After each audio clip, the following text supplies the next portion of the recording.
For landscapes, you can set the appropriate scene mode or set the aperture priority mode. You'll want to make sure the flash is not being used, set the appropriate ISO, and the appropriate white balance. Let's get started with setting the scene mode. Turn your mode dial to SCN. In the back, you can choose from a lot of different scene profiles. Use your navigation buttons to move around and select Scenery. Press Set to exit. With landscapes, the idea is to get everything from the foreground to the background in focus, and the Scenery mode should do that.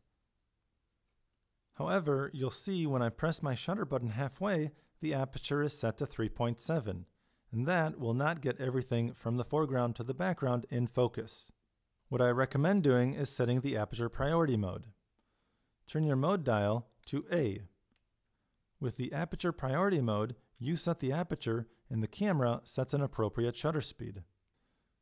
The aperture is indicated right here in yellow. I can use my rear dial to change this setting. You want to increase the aperture value so that the aperture itself is smaller, that way everything will be in focus. I chose 16 for this demonstration, but anything over 11 should get just about everything in focus. You might not want to choose 22 because that can actually soften the image a little bit.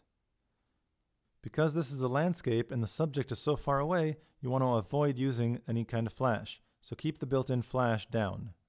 I'm assuming we're outdoors and there's plenty of light, so you want to set the ISO to a low setting so you can maintain the best, cleanest image possible. Press the ISO button right here, and use your navigation buttons to move this down to 100. Then press Set to exit. Now let's go ahead and set the white balance. Press the WB button right here, and choose the appropriate white balance setting. Again, if you're outdoors and there's plenty of daylight, go with daylight. If it's a cloudy day, then choose cloudy, or if you just want to warm up the tones a little bit, you can choose shade. I'll choose daylight, then press Set to exit. Now with the aperture properly set, the ISO set to 100, and a properly set white balance, I'm ready to take my picture. Place your focusing square over your subject, in this case, probably the horizon, or something in the distance. Press the shutter button halfway to lock focus.